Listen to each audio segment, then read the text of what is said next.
Buenas tardes y bienvenidos a este salón de actos del Real Instituto de Estudios Asturianos para asistir a la conferencia titulada Ayer y hoy de la aviación en Asturias a cargo de don Rafael de Madariaga Fernández. Será un poco su contribución, será su contribución por el hecho de haber sido nombrado miembro correspondiente del Instituto. Después de la conferencia haremos patentes a ese nombramiento del miembro correspondiente. Le paso la palabra a don Javier Junceda, miembro del número de esta casa, para hacer la presentación del conferenciante. Señor director, señoras y señores, muy buenas tardes.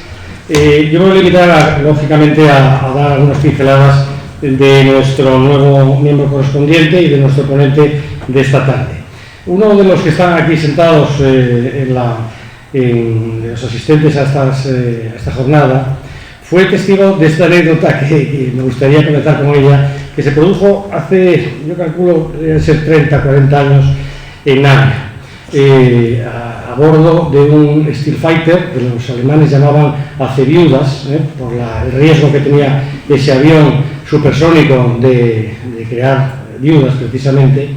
Pues salió de Torrejón de Ardoz una mañana nuestro ponente de hoy con destino a Navia, con la idea de tenía un catamarán con una cámara de fotos en la panza de su bólido para sacar fotografías a los castros de la zona, el castro de Coaña, el castro de Moías que él también contribuyó a excavar en su momento, en su juventud.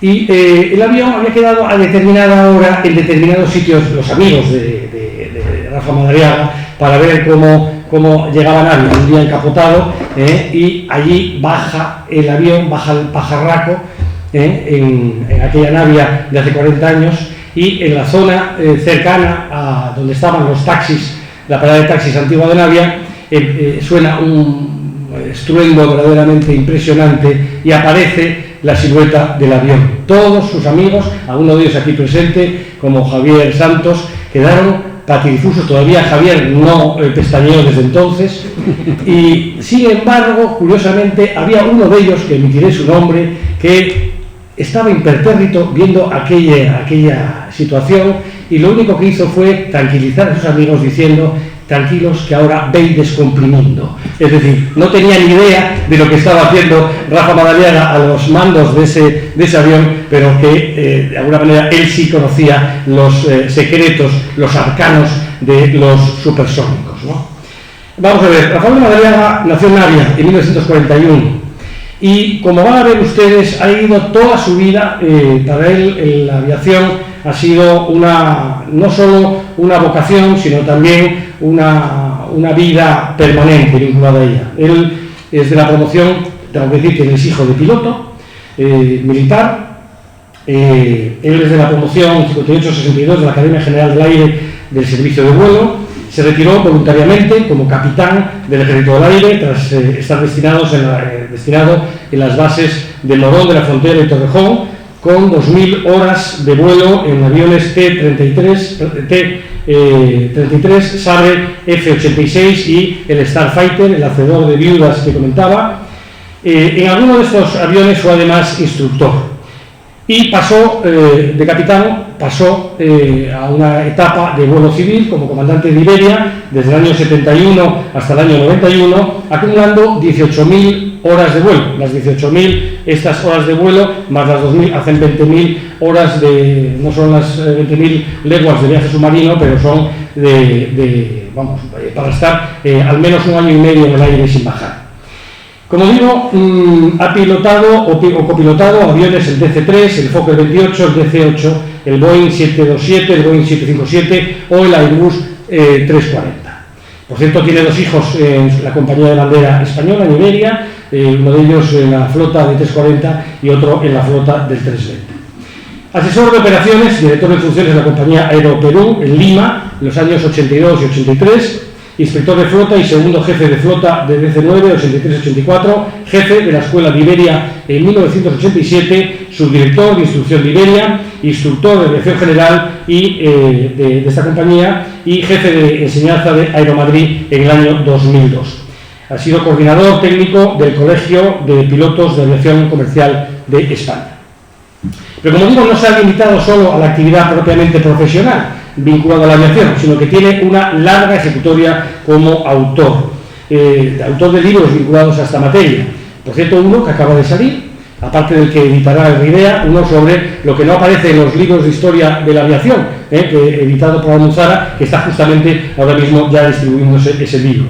Él ha sido autor o coautor de libros como Historia de los aeropuertos de Asturias, editado por AENA en el año 2004, que es la única obra en su género que estudia la historia de la aviación del Principado, biografiando a asturianos entusiastas de la aeronáutica como Jesús Fernández Duro, Indalecio Herrero o José Ramón López Villares, repasando todos los aeródromos asturianos hasta la fecha. También tiene un libro dedicado al aeródromo de Navia en el concejo de Coaña, en Jarrio, editado en Madrid en el año 2004. El libro se incluye biografías de los diferentes pilotos de la zona y también del Principado, bien por su nacimiento, bien por su peripecia o actividades aéreas. Y tiene también otro libro interesante del año 18 que lo hizo desarrollando esa actividad investigadora trasladándose a Rusia. Estuvo en Moscú trabajando en los archivos del ejército soviético sobre los aviadores españoles en la Unión Soviética 1936-1948. Como digo, este libro analiza los historiales obtenidos en Rusia en el archivo del Atsamo de Podolsk de distintos aviadores españoles, incluidos con algunos de ellos asturianos, como Celestino Martínez Fierros, un piloto de Gallota, héroe de la aviación en la Unión Soviética. Y ha tenido otras muchas iniciativas, porque Falín de Tente, Rafa Madariaga, es un hombre inquieto. Participó en las excavaciones del Castro de Borías, dirigidas por mi querido padre y por Jesús Martínez, y que condujeron al descubrimiento de diferentes objetos y restos, todo ello relatado, incluyendo fotos realizadas desde su cámara, situada, como os decía, en el catamarán de su reactor del propio Madariaga, y que han sido fotografías publicadas en algunos de los boletines del RIDEA en estos 75 años de nuestra andadura. Pero también es licenciado en periodismo, en 1971 por la Escuela de Periodismo de la Iglesia, título oficial homologado de la Escuela Oficial de Periodismo, y es académico correspondiente a la Academia de Ciencias y Artes Militares de España, miembro del Instituto de Historia y Cultura Aeronáuticas, miembro del Consejo Asesor del Servicio Histórico y Cultural del Ejército del Aire, colaborador habitual de una infinidad de revistas de su actividad, Aeroplano, Revista Aeronáutica, Astronáutica. Hace un momento uno de nuestros miembros del RIDEA me comentó que dice: yo creo recordar que le leí algo en Historia 16 sobre la historia de la aviación, algún trabajo, ni se acuerda de que lo había firmado. Director de la revista Max 82 del SEPLA, director de la revista Aviador de COPAC, del Colegio de Pilotos de Líneas Aéreas, y conferenciante en una infinidad de instituciones, AENA, CSD y otras entidades aeronáuticas. Y aparte de esto, pues tiene publicaciones sobre los satélites de comunicaciones, el 6 doble Bravo y las moscas en la Guerra de España y la Segunda Guerra Mundial, el Lockheed F-104 Starfighter, en fin, una biografía sobre José María Carreras de Seus, un aviador catalán excepcional. En fin, lo que nosotros tenemos aquí es un orgullo de contar con él como miembro correspondiente del RIDEA, y también que él haya sido el autor del libro que antes del verano saldrá a la venta sobre la aviación del Principado de Asturias. Y con esto dejo la palabra al verdadero protagonista de esta tarde, que es Rafael de Madariaga Fernández. Muchísimas gracias, don Ramón. Es un placer para mí. Todos los miembros de número correspondientes del RIDEA, que es una institución que me honra muchísimo con haberme hecho miembro correspondiente. También agradezco muchísimo a todos los presentes, que algunos pues son de mi pueblo, sencillamente, son de Navia, y otros son pilotos como yo, o aficionados a la aeronáutica como Luis Sancho, en fin. Estoy encantado de estar aquí realmente. Y ha hecho una exposición exhaustiva, Javier, de todas mis cosas, que casi no ha dejado nada, pero bueno, algún chiste hay por ahí, efectivamente. Vamos a ver, la aviación en Asturias pues es como en muchísimos sitios una actividad en la cual a mucha gente que no ha podido seguirla le sigue gustando muchísimo. Estoy lleno de experiencias o de de gente que me ha dicho, yo es que he querido ser aviador, pero no he podido cortarlo por razón económica o de su familia o lo que sea. Hay mucha gente, aviadores frustrados, hay a montones en todos los sitios y en España hay muchísimos. Y eso también pasa en Asturias, por supuesto. Bueno, Asturias, además tiene una orografía que siempre ha hecho muy difícil, o por lo menos se ha dicho siempre que era muy difícil volar en Asturias, porque en otro sitio cualquiera, pues se te para un motor, tienes una emergencia o tienes lo que sea, y siempre hay un campo muy cerca, y en Asturias hay muy pocos campos, realmente. Hay muchos prados preciosos, porque nuestro paisaje es maravilloso, pero lo que sí hay son pocos campos de aviación, efectivamente. A la hora de buscar campos de aviación, lo veremos después hablando de la guerra civil, pues las pasaron canutas, porque es que no había un prado largo de 1000 metros donde poder aterrizar y despegar aviones, pero no una simple actividad de un día, sino una actividad operativa de gente que estaba haciendo la guerra, o sea que era una cosa... Bien, entonces, las primeras partes de la aviación, que son la aerostación, pues no tienen realmente, tienen un interés histórico, pues en España 1792, en la Academia de Artillería de Segovia, muy ilustre, por supuesto, y dirigida por el capitán Luis Proust, y tardó después de hacer unas cuantas experiencias de estas de ascensiones, pues tardó mucho en coger impulso, estuvo prácticamente un siglo que casi no hubo cosa. Pero de todas formas, hubo una cosa, por ejemplo, pues en 1869 una de las primeras ascensiones de alguien de la Casa Real fue de la regente María Cristina, y se le puso al globo, se le puso el nombre de ella, ¿no? Pero no obstante, pues en Asturias hicieron lo que pudieron. Lo más importante que se hizo en la aviación a finales del siglo XIX fue nombrar a don Pedro Vives Vic, que después llegó a ser coronel y general, que fue el creador de la aviación española realmente, ¿no? Y ahí hubo una nueva unidad en Guadalajara, donde los ingenieros, que han sido los impulsores de la aviación realmente en los primeros años, pues este hombre fue el creador y el impulsor de la creación de la aviación, ¿no? Pioneros de la aviación española, bueno, por ejemplo, hay una anécdota muy simpática y que es conocida por mucha gente porque apareció en un periódico, como tantas cosas. Un tal Boyer, que debe ser un francés, llevó a cabo una exhibición que causó sensación en Oviedo y dio origen a una anécdota muy notable. Se cuenta que por aquella época vivía en la ciudad un zapatero remendón que era llamado el Panzudo, un hombre corpulento.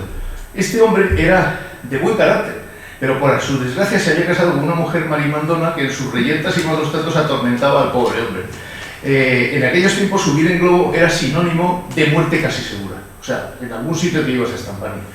Inspirado en esta pareja, ironizó su desventura componiendo una cancioncilla que cantaban los niños y niñas obetenses, y decía, la copla en letra asturianizada, perdonadme porque yo la lingua la manejo muy mal: el panzudo desde abajo decía Monsieur Boyer, doite la zapatería si me matas a la mi mujer. Bueno, es una anécdota que está en los periódicos de aquí.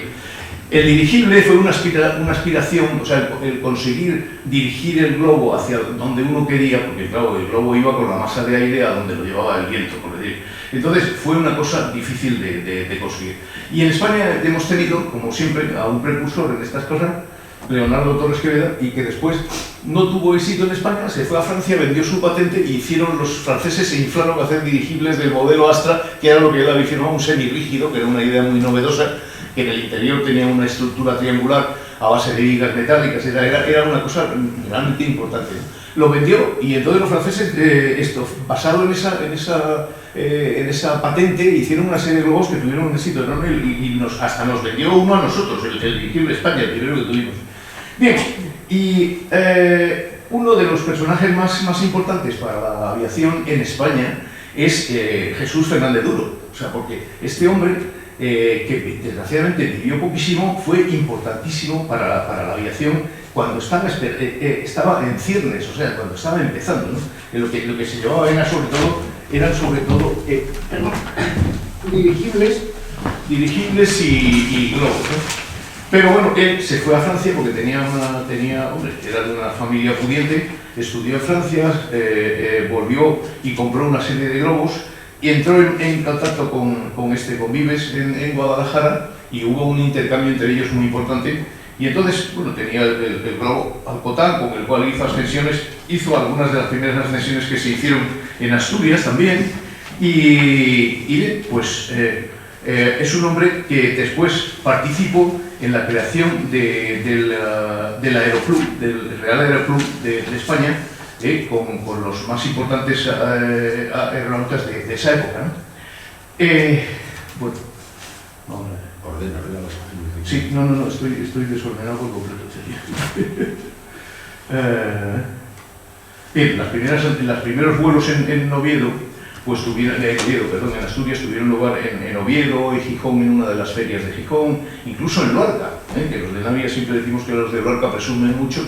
Bueno, pues en Luarca fue en el campo de Joselón, que no sé dónde está, por supuesto, pero debe estar por ahí, pues hubo una exhibición y vino Tissandier, me parece que se llama, ¿no? En su galería entonces hizo una... Pero bueno, los primeros festivales en Gijón y Oviedo, todo esto, lo que ocurre es que la aviación, desde su comienzo en Europa, y ahora veremos cómo comienza, pues lo que hace es convertirse en un espectáculo, más que... O sea, anuncian que allí va a haber una exhibición en tal sitio, se celebra, la gente tiene que comprar una entrada para entrar en el campo, para tener una posición buena desde donde observarlo, y lo que hacen los aviadores en ese momento, realmente hasta que empieza la Gran Guerra, pues es dedicarse a exhibiciones de ese tipo, con lo cual ganaban un poco de dinero y bueno, y podían sobrevivir, ¿no?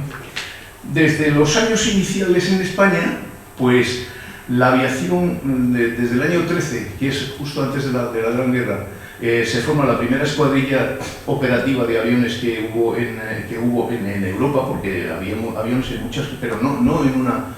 Los italianos y españoles siempre han estado discutiendo quiénes eran los primeros que habían volado participando en una acción de guerra, como un avión, ¿no?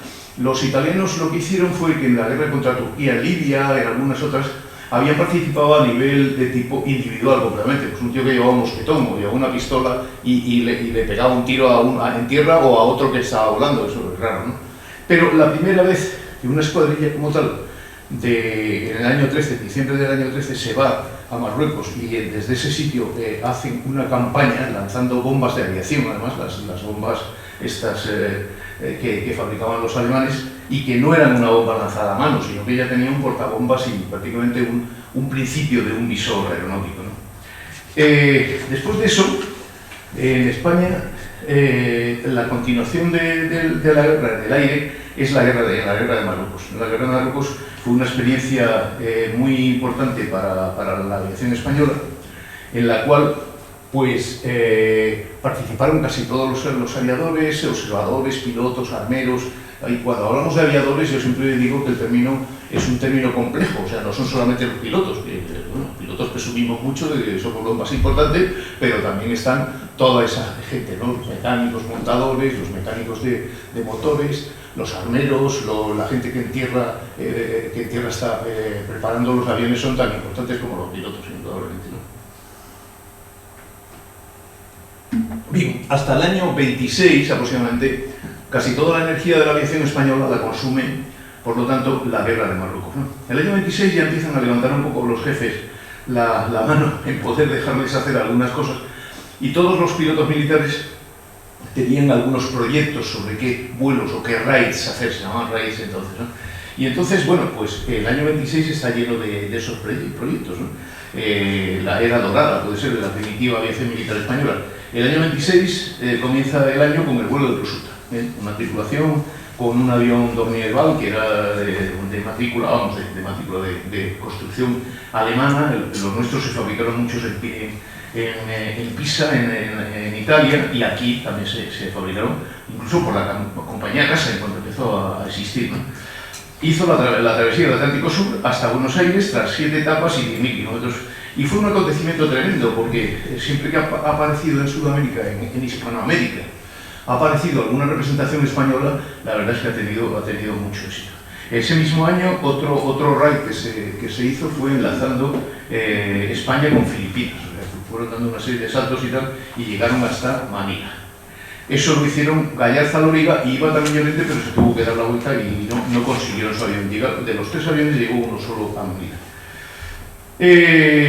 El Breguet 19 tenía varias alternativas, era un biplano, esquiplano importante, un avión que España tuvo muchísimos en servicio, como 200 y pico, y una variante de ese avión era el Breguet 19 bidón o superbidón, con más combustible. Básicamente el centro del fuselaje tenía un tanque adosado mayor y tenía la capacidad para volar muchas más horas, ¿no? En el año 29, en un solo vuelo, los capitanes Jiménez e Iglesias proyectaron el salto directo de Sevilla a Río de Janeiro y lo hicieron con el Jesús del Gran Poder, que este avión, curiosamente, es uno de los que está conservado perfectamente. Es el mismo avión el que está en el Museo del Aire, en Cuatro Vientos. Bien, el recorrido fue Sevilla, Río de Janeiro, fueron saltando todas las capitales importantes y, bueno, y con un éxito tremendo, ¿no? El último gran vuelo, en cambio, fue agridulce, ¿no? Porque el año 33 hicieron un vuelo en un Breguet 19 Superbidón, los capitanes Barberán y el teniente Collar, y efectivamente el salto más largo, desde Sevilla directamente hasta Camagüey, que son 7.230 kilómetros, es el más alto que había hecho hasta ese momento un avión terrestre. O sea, ya sé que estáis pensando, pues el Lindbergh, que hizo un vuelo parecido, y además mucho más pronto, en el año 25, o sea, pero este vuelo fue realmente impresionante, 7.230 kilómetros, 40 horas de vuelo, con una precisión de navegación tremenda. O sea, el Barberán sabía perfectamente por dónde iba en cada momento. O sea, hizo una ruta que fue totalmente sorprendente para propios y extraños. En Asturias, bien, lo que ocurre, cómo se mete Asturias en la historia de la aviación española es, pues, una de las cosas a través de las vueltas aéreas. La Vuelta Aérea a España, que empieza en esos años, pues los primeros que vienen en el año 24, desde Cuatro Vientos, son Delgado Brackenbury, un comandante que ha sido famoso en la aviación española, y el teniente Alfredo Gutiérrez López, también igual, observador y piloto, en un itinerario que era siguiendo un montón de capitales españolas, de la meseta especialmente, y después, pues, bien, pasaba por Oviedo, Gijón, ¿no? También hizo lo mismo en otra de las vueltas el capitán Pío Fernández Mulero y el mecánico Fernando Gutiérrez. Desplegaron un biplano DC-H9, que era un avión que se fabricaba en España, y también vinieron a Asturias. El itinerario, por ejemplo, en el 25 de la aviación militar de esta cosa, pues pasaba por Asturias. En varias ocasiones estuvieron Jiménez Martín y Barberán, que eran los que habían volado precisamente en uno de los raids españoles, ¿no? De esos que hemos citado. Bien, también, por ejemplo, pues en las fiestas de San Mateo, en una escuadrilla de aviones de León visita el Principado y hacen una serie de exhibiciones y demás, ¿no? La aviación en la Revolución de Asturias, en el año 34, tuvo un papel importante, ¿no? En esos años, en el año 32, los aficionados a la aviación querían fundar el Aeroclub de Asturias, en Lugo de Llanera, porque ese era el primer terreno que le ofreció realmente la comunidad asturiana. No sé exactamente quién fue el dirigente, se lo ofreció al ministro entonces de Defensa, ¿no?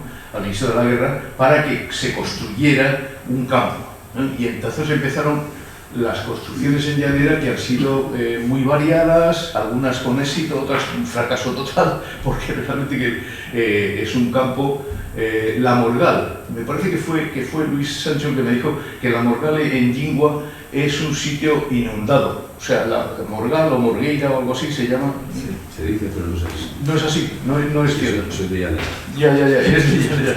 Entonces, bueno, pues dice que eso es un sitio que, como si ya se supiera que era un sitio muy inundable. Bueno, en su momento se hizo un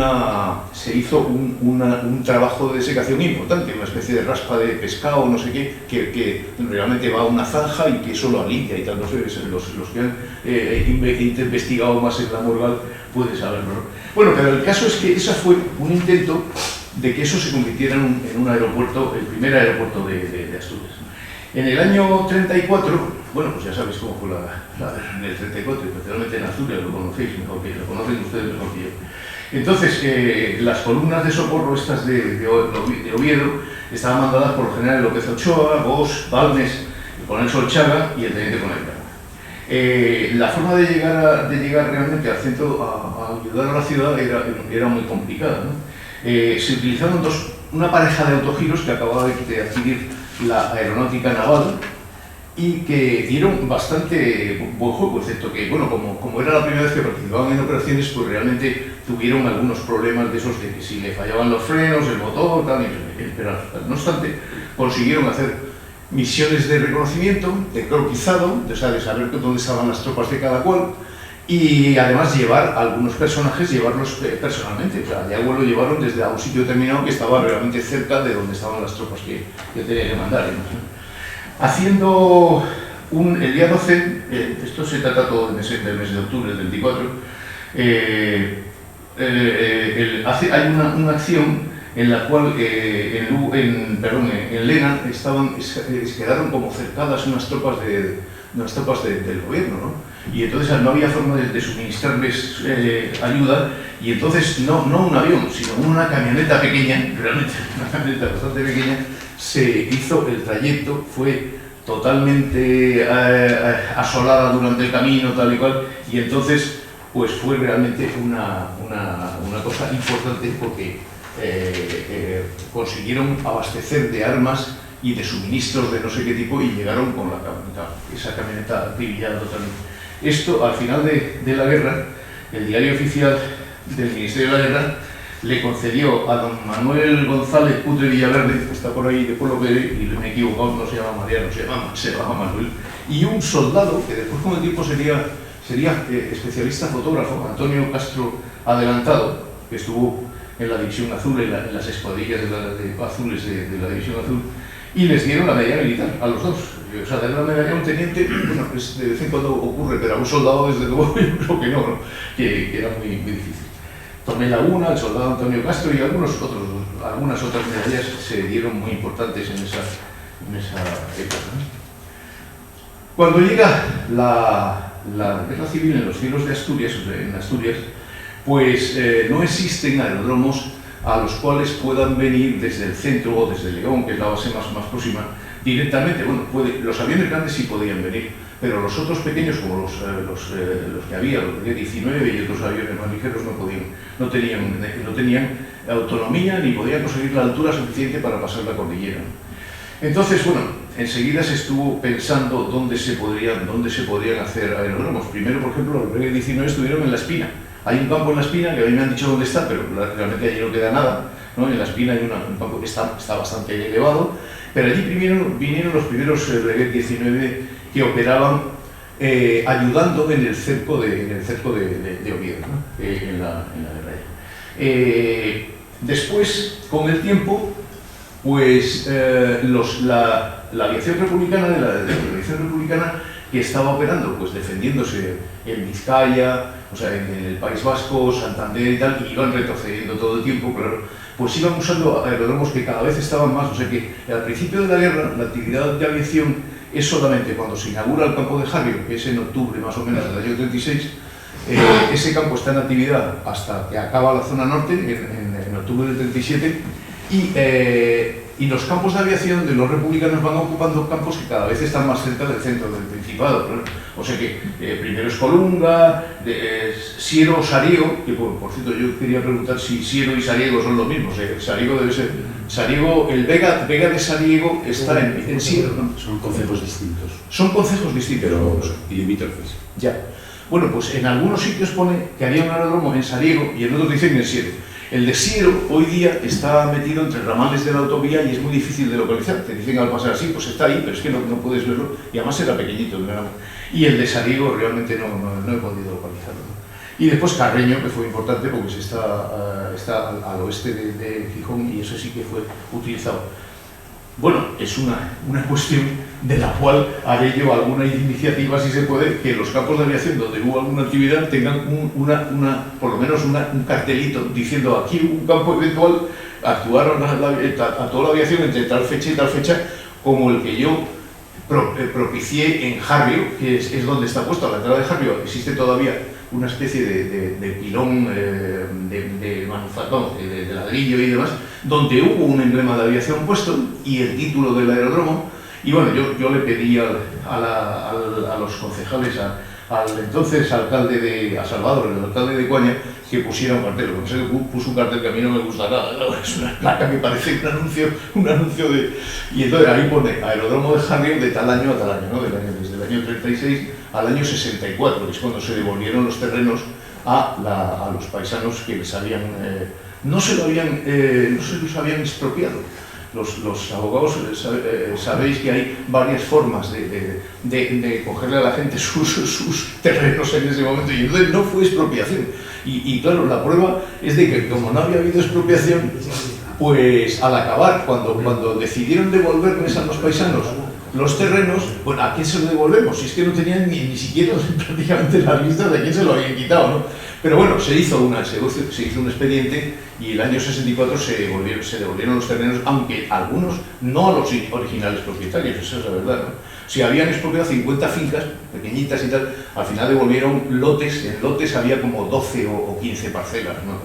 Bueno, pero el caso es que los paisanos volvieron a contar con sus terrenos, y esos terrenos fueron muy importantes después de la guerra, años después, porque no había un terreno llano, explanado y hecha efectivamente ahí se hizo una explanación y se hizo una desecación, por decir así, o unos conductos para desecarlo, y ahí en esa zona es donde se hizo posteriormente el centro educativo de Coaña, que está ahí, en esa explanada de Harrio, encima de las losas del antiguo aeródromo, y el hospital, que ha sido el hospital de Harrio.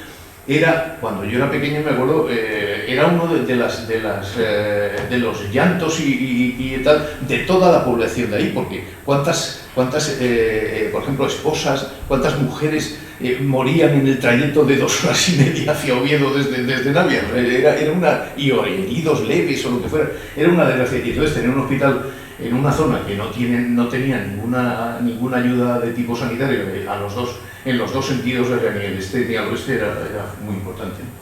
Bien, los aeródromos, como he dicho, especialmente de los republicanos, se van acercando hacia el centro de eso, bien.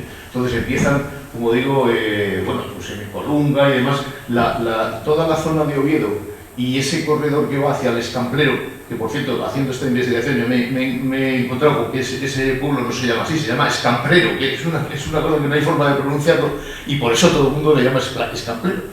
Bueno, Oviedo y Escamplero y el corredor que iba por ahí, los aviadores, no sé si todo el mundo le llamaba el Mango y la Sartén, y ellos venían con los aviones desde Navia y incluso desde León, a bombardear, o sea, a apoyar a las fuerzas que estaban rodeando eso, hasta que primero hubo una conexión y nuevamente Teijeiro y los demás conectaron el Mango y la Sartén ya con el resto del terreno.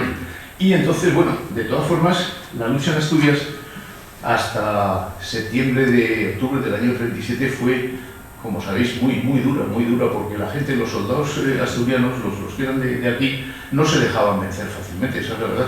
Aparte de que el terreno, con esa cantidad de núcleos montañosos, de valles, ¿no? que son muy profundos, pues son muy difíciles de defender. Y los soldados republicanos, pues solamente tenían 2 opciones: o rendirse, y ya sabían lo que les iba a pasar, o ir a la costa a ver si un vaporcito, un pesquero o lo que sea los podía llevar a la zona de Francia. Esas eran las 2 únicas opciones, y después al final convertirse en guerrilleros y irse al Mazuco ahí a luchar en plan de máquina. Era lo que tenían como alternativa, era una alternativa muy dura, esa es verdad. Bien, las unidades aéreas nacionales yo creo que ayudaron a vencer por su gran flexibilidad. Esa es la verdad, la aviación de Quintelán y después además la de los alemanes y italianos iban un poco por libre, pues lo que hacían con un gran éxito es agruparse en un sitio para una ofensiva determinada y a los 5 días, cuando se había acabado, volver otra vez a sus unidades de origen en el resto de la nación, ¿no? Con lo cual tenían un uso muy importante, muy activo, y además era muy interesante la forma de utilizarlo. Los republicanos hacían eso, pero lo hacían más despacio y, en fin, de una forma más caótica, quizá. Bien, durante la campaña del norte, pues lo que sí ocurre es que, por ejemplo, aquí se forja una parte importante de los pilotos de la aviación de la República. Por cierto, aprovecho para decir que los pilotos republicanos, de los cuales yo entrevisté a muchísimos antes de que murieran, porque ya eran una gente que tenía años, pues era muy interesante lo que contaban, y ellos no querían que se les llamara pilotos republicanos, porque curiosamente ellos decían, no, aquí en España en la República había muchos partidos y nosotros no éramos del Partido Republicano, o sea que nosotros queremos que nos llamen aviadores o pilotos de la República. Bueno, caprichosos de alguna gente. Bien, quiero decir que los nombres de muchos pilotos republicanos, como Morquillas, como Eloy Gonzalo Barro, muchísimos pilotos, están escritos realmente, y después esos pilotos fueron gente con mucha experiencia que fue al resto de la España republicana y todavía luchaban en muchísimos frentes la aviación republicana como para que no fuera importante su experiencia, ¿no?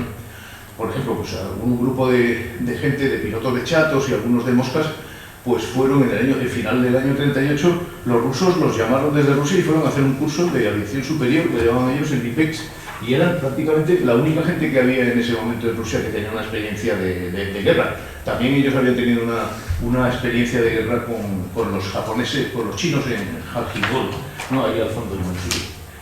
Bueno, vamos a pasar, para no hacerlo tan largo, vamos a pasar a esto que tengo aquí, que repite algunas de las cosas que he dicho, pero otras no.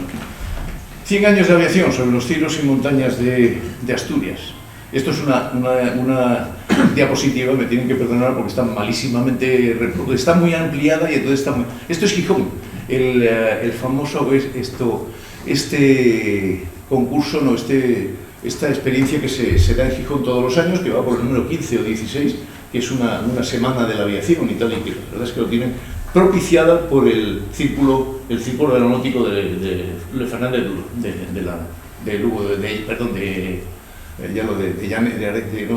la Felguera, Sobre Navia en 1930, es una curiosa, se ve muy mal, porque ya he dicho que me han salido estas cosas, pero ahí está la... Vamos a ver dónde está. Por ahí está el dirigible del doctor Ekener, que era el piloto, y es un Zeppelin que estaba ahí. Y esta es una casa muy conocida en Navia, que era el antiguo palacio. El Palacio de Arias es esto, y esto era el Hotel Suiza, el hotel... Bueno, una de las cosas más importantes que hizo Fernández Duro después, porque es un hombre que murió con 27 años, 28 años, fue crear el Real Aeroclub de España, a lo cual le llevó su fama habiendo ganado la Copa Pirineos, que había salido de Pau en Francia, y había llegado hasta Guadix, más de 800 kilómetros, no sé cuánto. Y esta fama que le dio el haber hecho tantas ascensiones y demás, es lo que le llevó a que a la hora de crear el Real Aeroclub de España en 1905, es que tiene un montón de años, con la ayuda del rey, de Alfonso XIII y de muchos pilotos en aquella época de los que mandaban en la aviación, ¿no? Bien, esto es la aviación como espectáculo, lo que os contaba antes de que primero la aviación, entre esos años de la creación de la aviación en Europa, pues hasta el comienzo de la Primera Guerra Mundial, pues la aviación es prácticamente un espectáculo, ¿no? Este es una foto de Fernández Duro, era un joven muy ambicioso, atrevido y muy consciente y muy constante. Había estudiado la carrera de ingeniero en Francia, y cuando vino aquí, se vino y era su familia pudiente y demás, además de aficionado a los coches y demás, se trajo pues primero un globo y después otro que estuvieron aquí haciendo ascensiones durante mucho tiempo.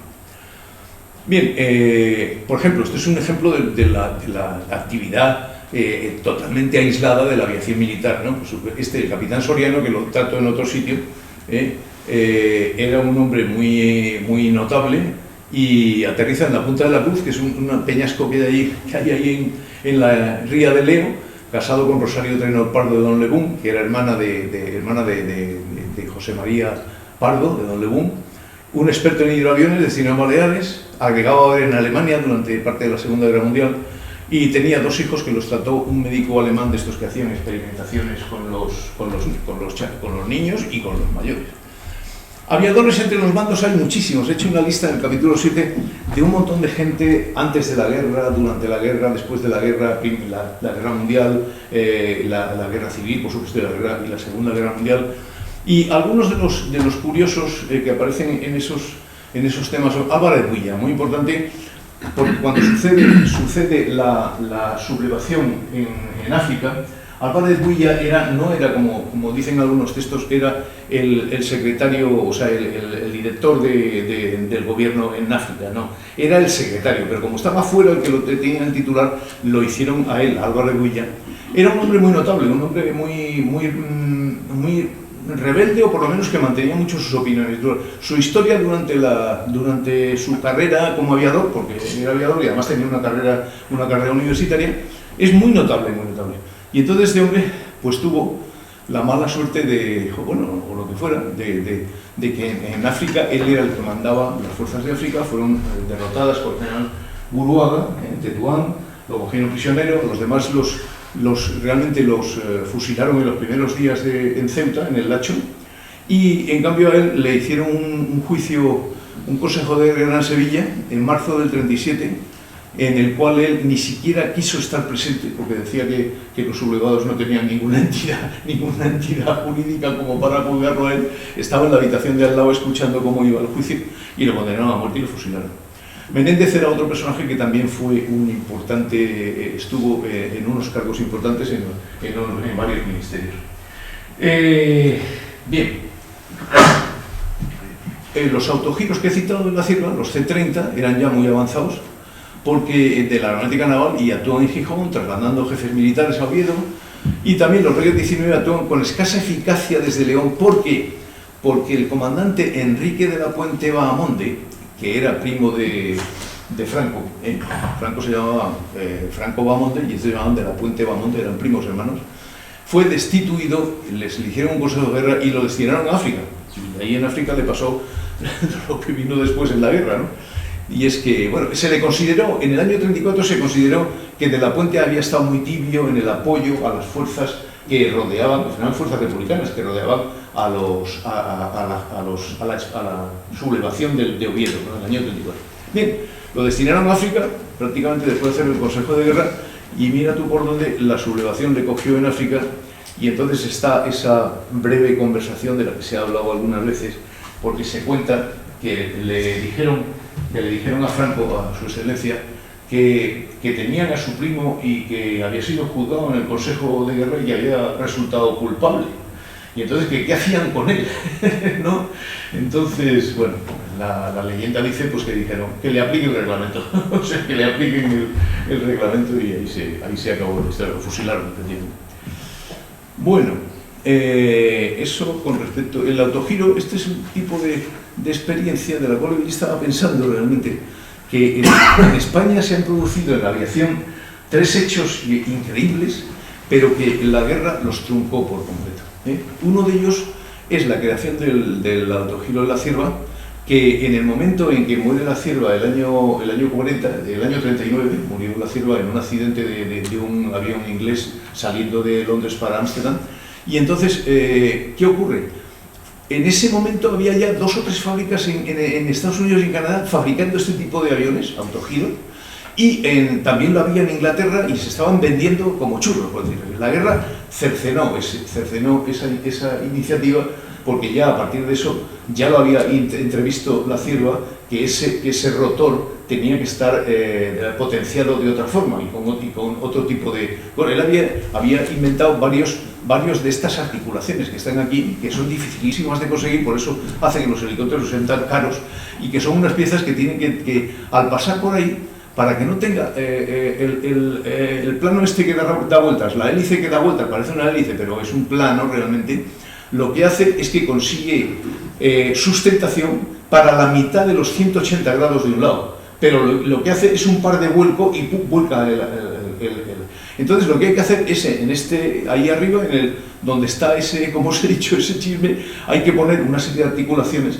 para que eso no suceda. Y entonces la articulación es muy difícil, porque significa que la hélice hace así para atrás y al llegar aquí hay que cambiarla de orientación para que no produzca sustentación en esa zona. O sea, es una cosa muy compleja que los ingenieros lo explican perfectamente hoy día, pero hasta entonces.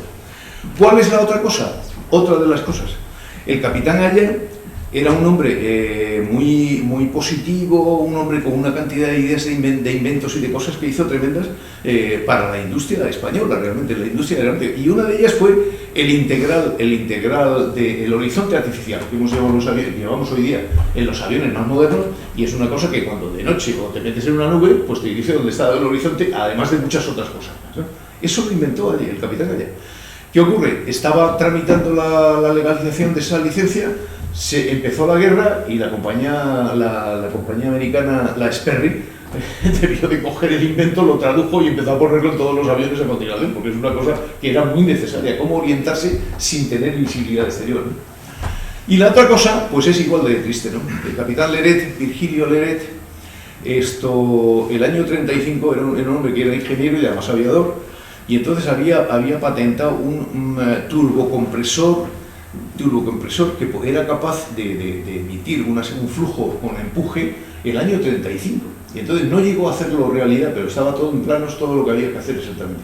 Es justo con Whiteley, el inglés, y von Osham, el alemán, se considera que esos dos se les ha dado la gloria de ser los creadores del motor a reacción, pero nosotros deberemos decir que Leret, cuyos planos del turbocompresor probablemente cayeron en manos de Whiteley, del autor inglés, del inventor inglés, probablemente, y ese invento que parece tan chocante del reactor es lo que propicia que vayamos hoy día en un reactor a 1000 km/h tomándonos un whisky, o sea que es una cosa importante, porque hasta entonces no podía eso ser verdad, ¿no? Y sobre todo volar 10.000 kilómetros, claro, con el combustible suficiente para hacer eso, ¿no? Bien, la guerra en Asturias, pues, tiene esos, como os he dicho, esos aeródromos que son principalmente, pues, los de Navia, el de Colunga, el de Llanes, que es muy importante, y no estaba la Morgal en ese momento en acción, pero bueno, hubo otros aeródromos como de campaña y demás, ¿no? En este tema de aquí, pues he puesto lo de las dos medallas militares a estos dos. El teniente no se llama Mariano, se llamaba Manuel, por cierto, Manuel González Putre Villaverde, y el soldado de aviación Antonio Castro.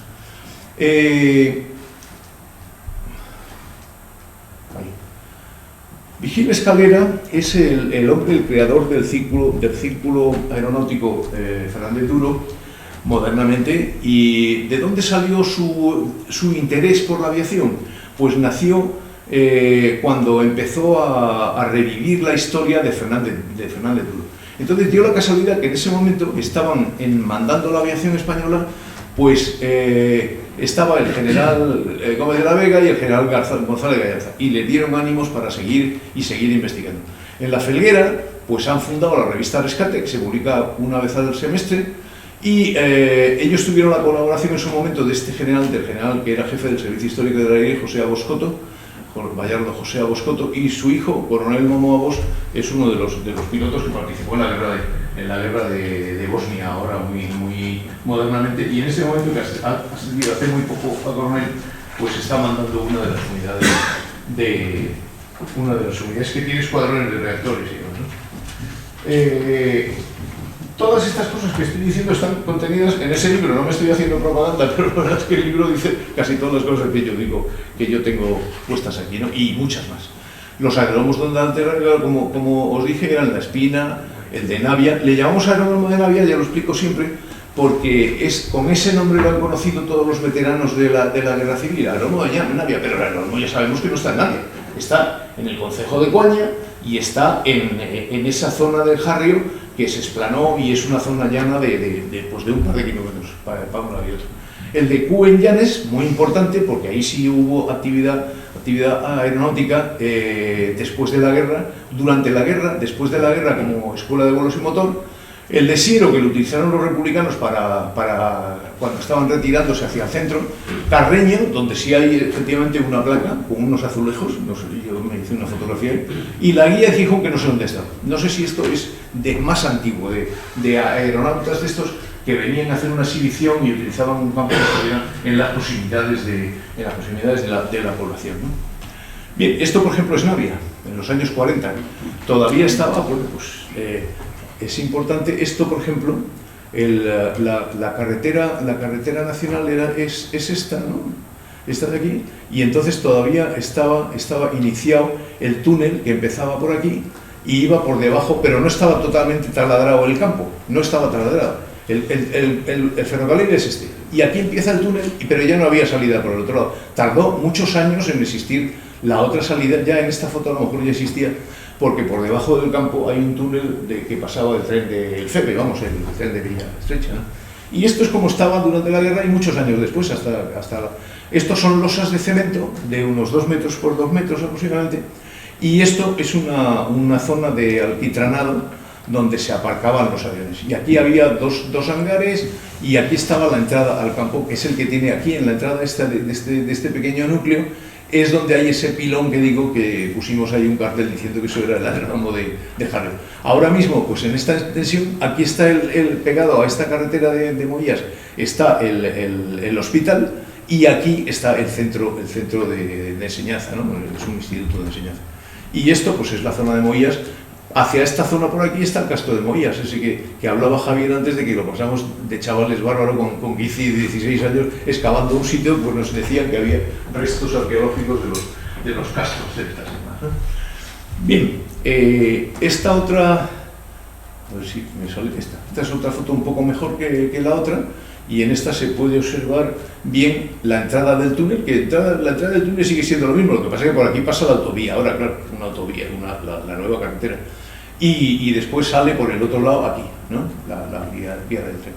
En esta casa, que es importante, esta no es una de las que derribaron, porque derribaron casas y árboles centenarios en toda esta zona para explanarlo, pero en esta casa, ahí, esta era la del adelantado, me parece que se llamaba, pues había un pozo que hicieron en esta zona, ahí donde lo estoy señalando justo, que daba hacia al túnel, y ahí tenían guardadas el armamento, las bombas, la trilita, todo ese tipo de cosas, con una pirámide de cemento engrasada, que la gente se acordaba mucho de ella, porque decían, no, si cae una bomba resbala por la grasa y entonces no va al túnel, sino que va afuera, por lo menos no explota en el polvorín, ¿no? Y después, por ejemplo, esta casita, que está donde estaba la entrada antigua, esta casita de aquí, era el centro radiotelegráfico, tenía una estación de TSH, como se llamaba entonces, transmisión sin hilos, telegrafía sin hilos, y esa casa existe todavía, curiosamente. Ahí había un par de radiotelegrafistas que además eran oficiales, eran el alférez Palencia y el alférez de Gabriel. Estaban los únicos, yo creo, del resto de España que estaban en contacto con el cuartel de Simancas, que donde había un operador también, y entonces les mandaba mensajes, les decía lo que pasaba en el resto de España, y bueno, estuvieron en contacto hasta que ya finalmente las fuerzas de la República tomaron Simancas y ya dejaron de transmitir. Ahí estaba, por ejemplo, pues el comandante Pinilla, que conoció después a su hijo, Pinilla Oliveres.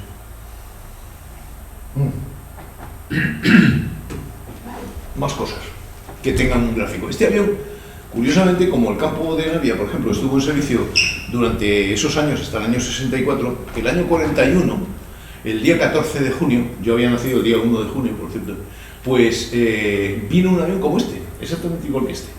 Es un Focke-Wulf 200 Cóndor, que era una cosa maravillosa para la época, un cuatrimotor con una capacidad de 10 o 12 toneladas en el interior, podía llevar 40 pasajeros, una cosa... Bueno, y entonces uno de los motores se lo habían hecho parar, llevaba un muerto a bordo, eran alemanes, una tripulación de alemanes, y por supuesto tomaron en Jarrio. Y entonces la gente vino de todos los confines de Asturias a ver este avión, porque no habían visto una cosa tan gigantesca en la vida, ¿no? Bueno, estuvieron ahí. Les dieron el trato de transeúntes enemigos en la guerra, de bandos opuestos y tal y cual, 72 horas. No estuvieron 72, estuvieron 80 y tantas o 100, no sé cuántas estuvieron, porque hasta les dieron una fiesta en el casino y todo. La gente se volvió loca con el avión este. Los alemanes les regalaron todas las cosas que tenían fugibles. Vino un avión de Cognac, donde tenían ellos la base, un Junker normal, un Junker 52, les trajo material, uno que hay en Jarrio, que tenía un taller que ha sido muy famoso durante años, ese les arregló con la soldadura autógena. Gerardín. Gerardo de Moías, ese. y entonces les ayudó a arreglar alguna cosa en el avión y tal, consiguieron poner en marcha el avión y se marcharon a las 72 o a las 80 horas, no sé. Le digo que casi todas las cosas fungibles que tenían en el avión las regalaron y todo, comida de raciones de militares, medicinas, tal. Vino el agregado de Madrid, que era un comandante que se llamaba Hotman, pues llegó, y a mí gente de Navia de esa época me decía que todos nosotros, especialmente las mujeres, que éramos judías. ¿Quién va a haber judíos? ¿Quién va a haber judíos en Navia?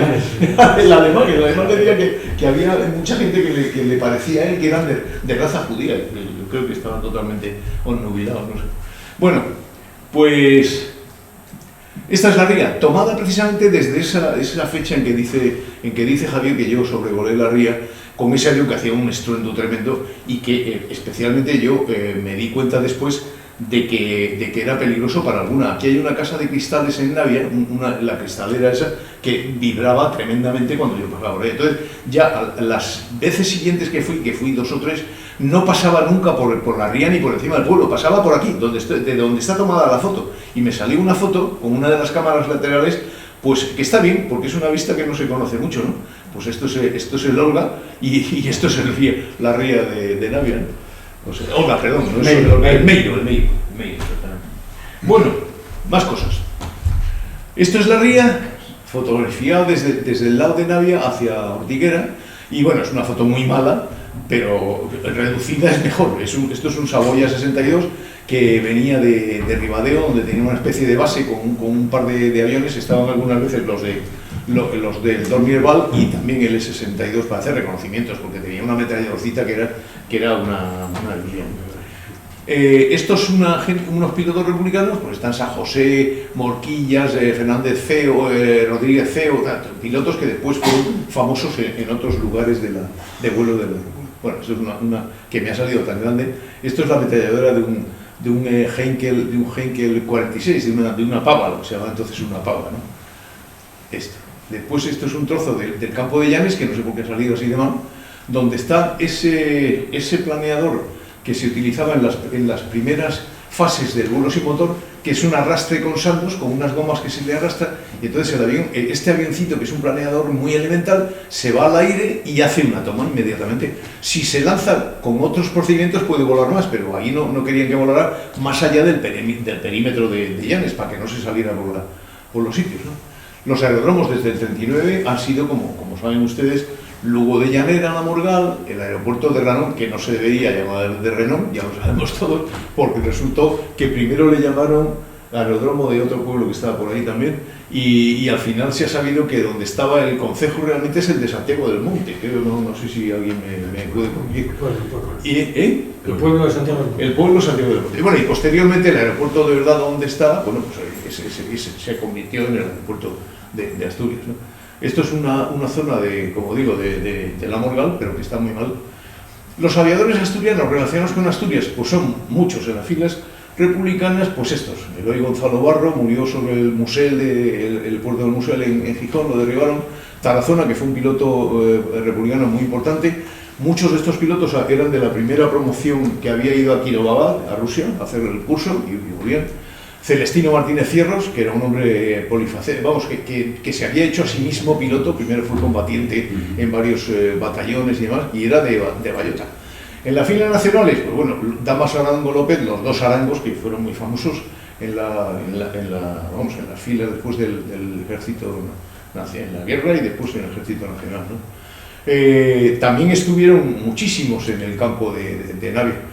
Estaban viviendo en la Quinta de Ortiguera, que es un palacete de esos que hay en Ortiguera muy importante, y ahí se ubicaban los pilotos de las nacionales, ¿no?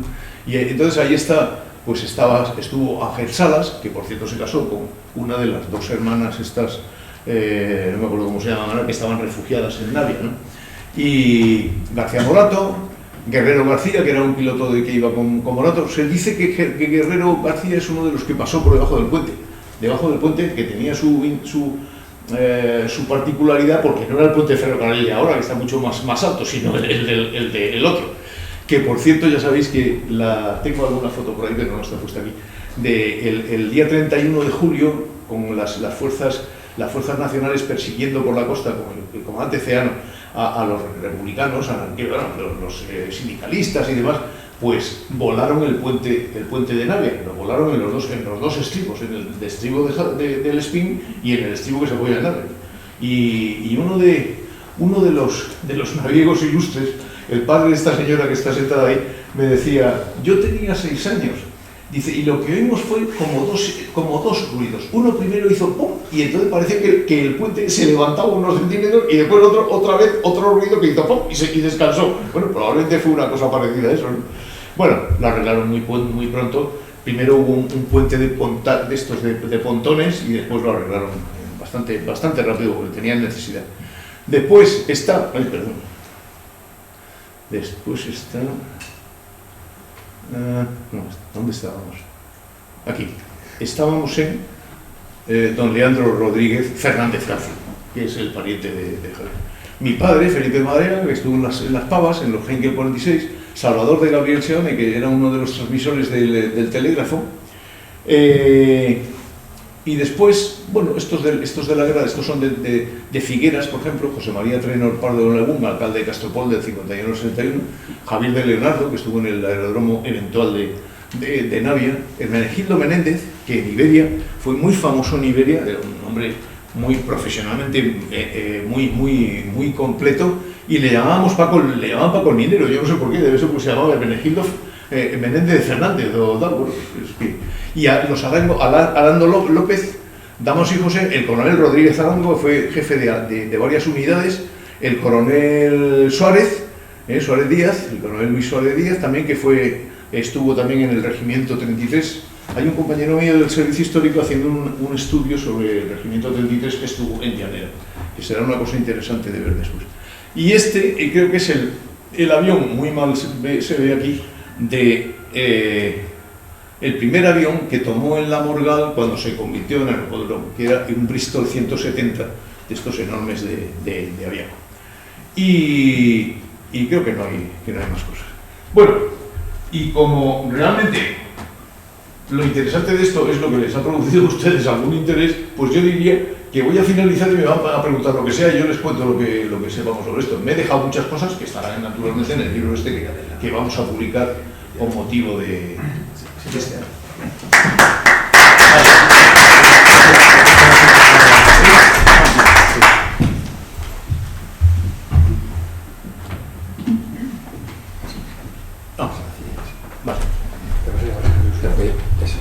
¿Paso yo primero? Espera. Javier, pasa. No.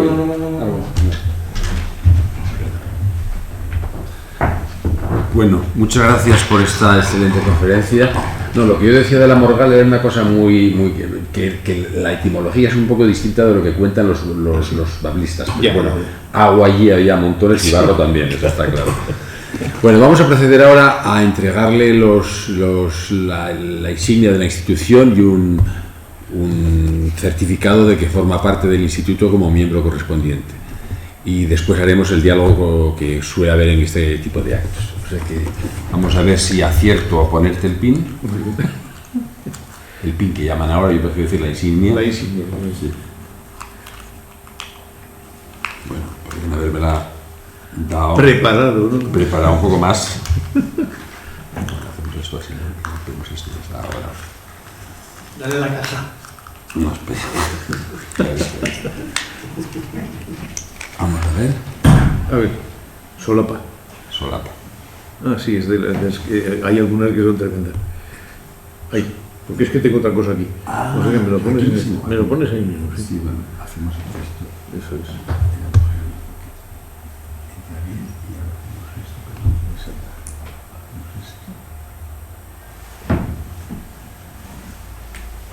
Ahora entregamos el... Muy bien.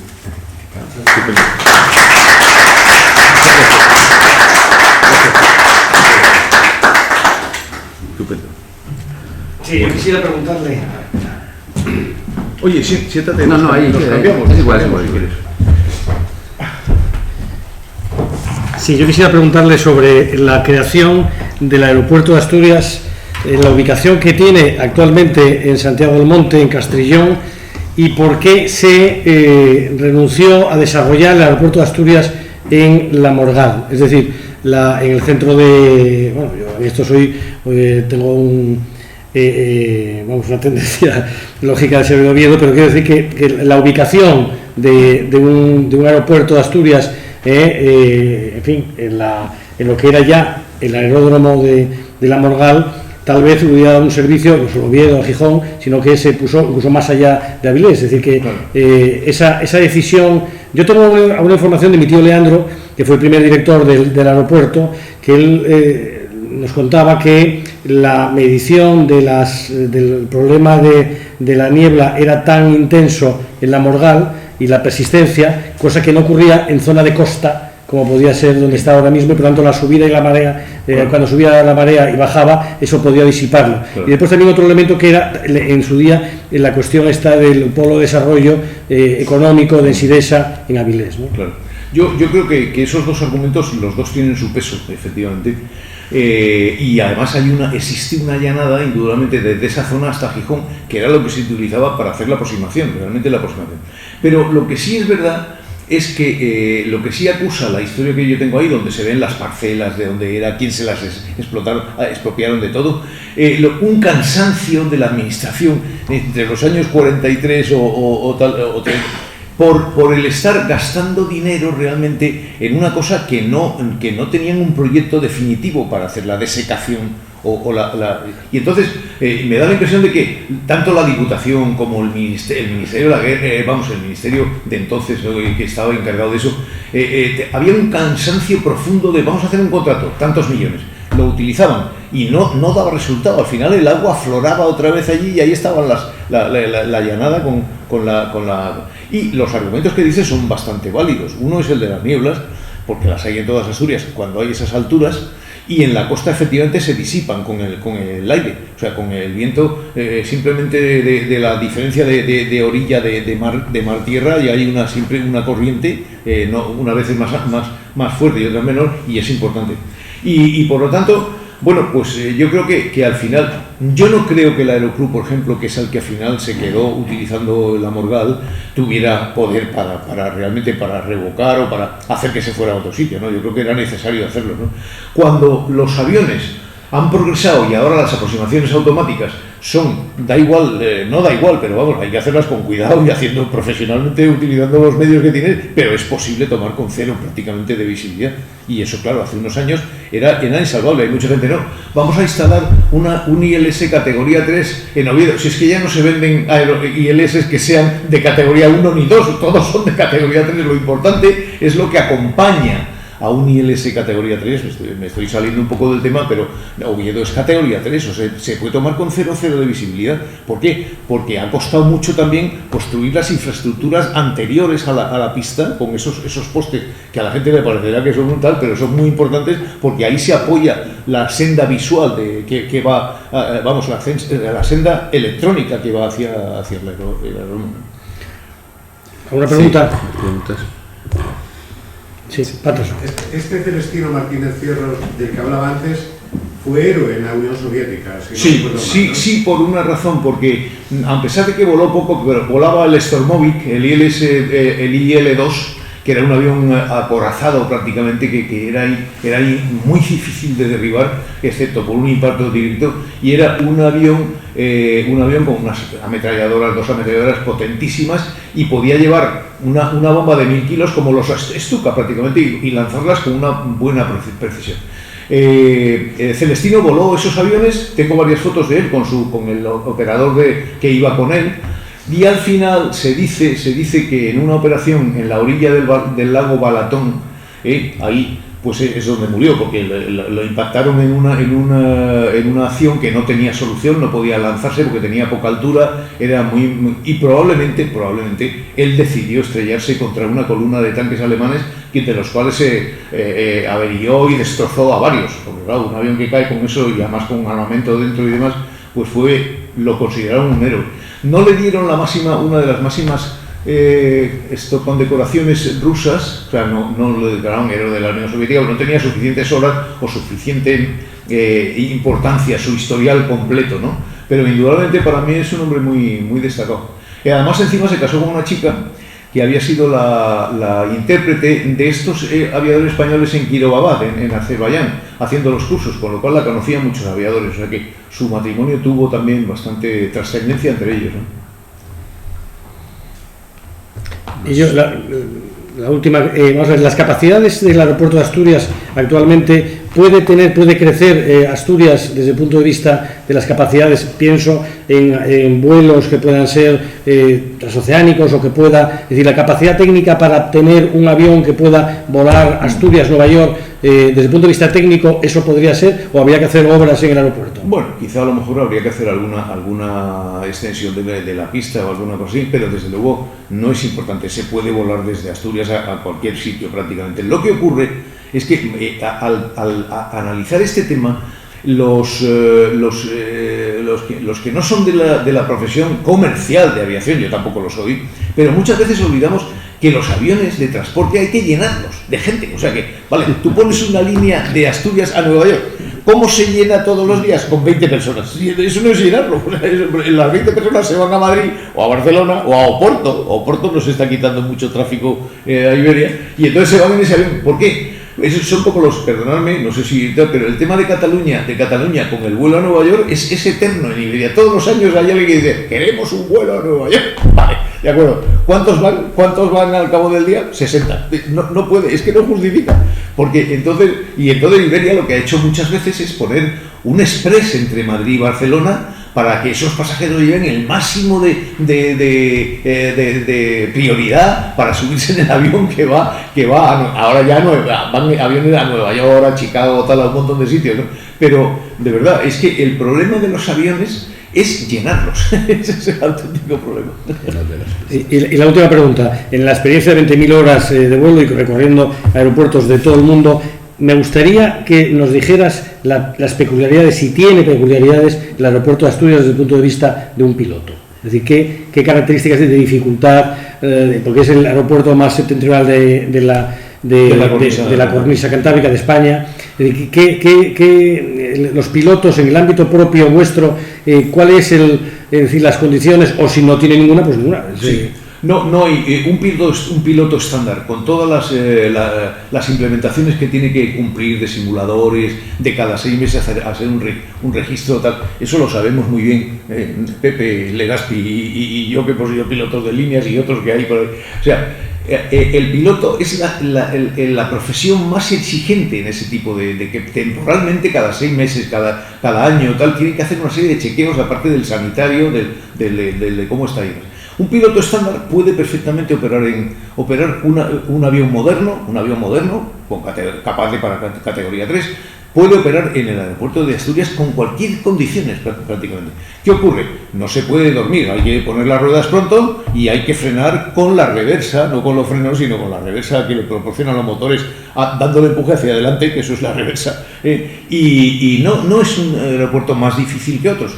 Sí es verdad que cuando los aviones no tenían esos sistemas, el alternativo de Asturias, pues a veces lo ponían, alternativo de Asturias, Santiago. Oiga, pero no se lleve usted a los pasajeros de Madrid que quieren ir a Asturias, no se los lleve a Santiago, que está mucho más difícil de mover a Asturias que ir a Madrid. O sea, lo ideal, el auténtico alternativo de ir de Asturias, de Madrid a Asturias, era volver a Madrid. Esa era, porque a la media hora te subías en otro avión y al cabo de 3 horas volvías a estar, ¿no? Porque el campo tenía unas condiciones que cambiaban, ¿no? Que eran cambiantes. Sí. Las preguntas. Les voy a contar un chiste. El año 43, aquí en Asturias hubo varios de los muchos aviones internados, porque tomaban aviones americanos, ingleses o alemanes, tomaban tierra, y entonces se aplicaban eso que he contado del Cóndor, ¿no? Tomó en la Morgal un B-24, que es un pedazo de avión, un cuatrimotor tremendo, bombardero americano, Liberator. Y bueno, debía 11 o 12 tripulantes, que era lo que solían llevar, por ejemplo, los B-29 y el B-24 me imagino que también. Y entonces un paisano o un periodista muy avispado se metió en el sitio donde se estaban cambiando ropa. Todos llevaban un maletín, una maletita con tropa de civil, los iban a mandar a Lama de Aragón, y entonces salió un paisano diciendo: los americanos lleven bragues. ¿Por qué? Porque los americanos ya usaban slips, como nosotros 40 años después. Bueno, eso es todo. Gracias. Muchas gracias. Muchas gracias.